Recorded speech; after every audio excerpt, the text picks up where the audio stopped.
This is Scott Becker with the Becker Private Equity and Business Podcast. These are today 15 business and healthcare stories that we're following currently.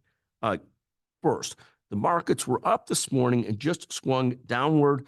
Let's see if that stabilizes or how that goes today. Really, people are waiting for inflation readings that are coming out tomorrow to really judge what the Fed is going to do with the markets. Other points in our first point, oil is up, almost back at about $90 a barrel. Bitcoin is hovering right about 70,000 or so per Bitcoin. Second, a story in Benzinga this morning, 8 to 10% of total retirees retire with $1 million or more in retirement savings. You know, the real advice on retirement savings, if you're talking to younger people, is save early and often. And the easiest way to be wealthy is to spend less than you make. You don't have to have more money. We know plenty of people that would be you think of as wealthy, but spend all their money, so aren't wealthy. The easiest way to be secure is to spend a little bit less than you make each year. Ideally, put 10, 20% away a year. But again, the stat is 8 to 10% of retirees retire with $1 million or more. Third, cannabis stocks are now up 40% year to date. The cannabis ETFs and so forth, about 40%, having a heck of a year after years of wallowing. Fourth, there's a great concept that CEOs ought to be great operators, but they also have to have a core focus on growth.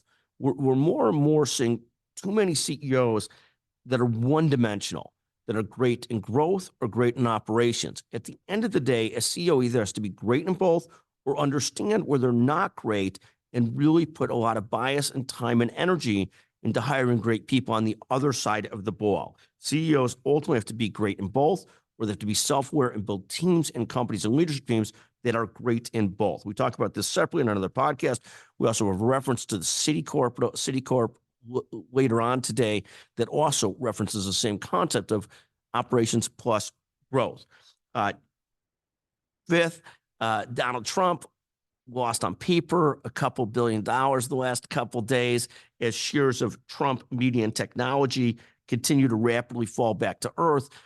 Originally sort of probably overvalued with $4 million in revenue, $60 million in expenses per quarter or per year, dropped again on Monday, and ultimately having a brutal week as it's wiped out a third of the stock's value.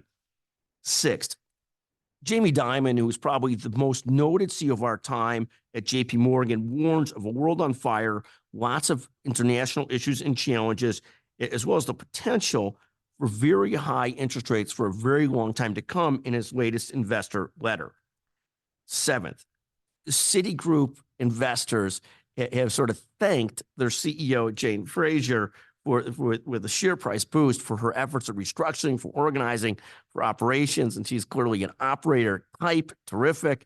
But at the same time, the great question is, can they also get growth again in investment banking and management and other places? Because now investors want to see that growth focus too. And this goes back to CEOs. CEOs have to be multi-focused, multifaceted, or at least understand where their strengths and weaknesses are and make sure they bulk up on the other side of the effort. Eighth, Tesla jumped 8% yesterday. It's been a while since we've seen that headline. Tesla's still down about 30% year to date. Ninth, great to moderate a panel yesterday at the Becker's Healthcare annual meeting. We had John Corus of Tampa General Health and a number of other great leaders, the CEO of Emory Healthcare, June Lee, and talked about strategy for the long run and sort of who were great influences on strategy for them. John Corus spoke a lot about Jack Welch. If you're from my generation, you really buy into the concept, and whatever you're doing, you want to be a leader, first or second, and that if you're in good times, you'll really clean up, but in bad times, you'll still survive. So this Jack Welch strategy of being first or second in the market, we take as sort of the gospel in terms of leadership and business strategy. 10th, also fantastic to moderate a panel on culture, and people talked a lot about credibility, reliability, being good to people, being consistent with people, managing people the same way, whether they're up or below you, and at the same time having to deliver results. So that culture has a mix of both. It's being very principled and delivering results, being very nice and delivering results, and trying to hit that right mix. It was also great 11th to talk a keynote panel with Eugene Woods, the CEO of $33 billion, Advocate Health. And the beauty of Gene, he talked about something called cloud to ground leadership, which we'll talk about more in podcasts coming up. Cloud to ground leadership means that you could see the bigger picture, but you're also willing to get down in the weeds and talk and deal and manage people, and not just be at the 30,000 foot level. This concept of cloud to ground leadership, I love that concept. Also saw Dr. Tomlinson interview after that President George Bush. 12 story they're following today. It was fascinating for me to watch the Da Vinci robot unveiling at our show. This is the 5th or 6th generation of the robot from Intuitive. Intuitive is the nation and the world's leader in robotics surgery. And fascinating to get to see it and see how it works and so forth. Intuitive should be a case study in great leadership with their CEO, Gary Guthart, who's just an amazing mix of, again, this mix of operations, deep thoughtfulness, and a growth culture, both. And it's hard to do.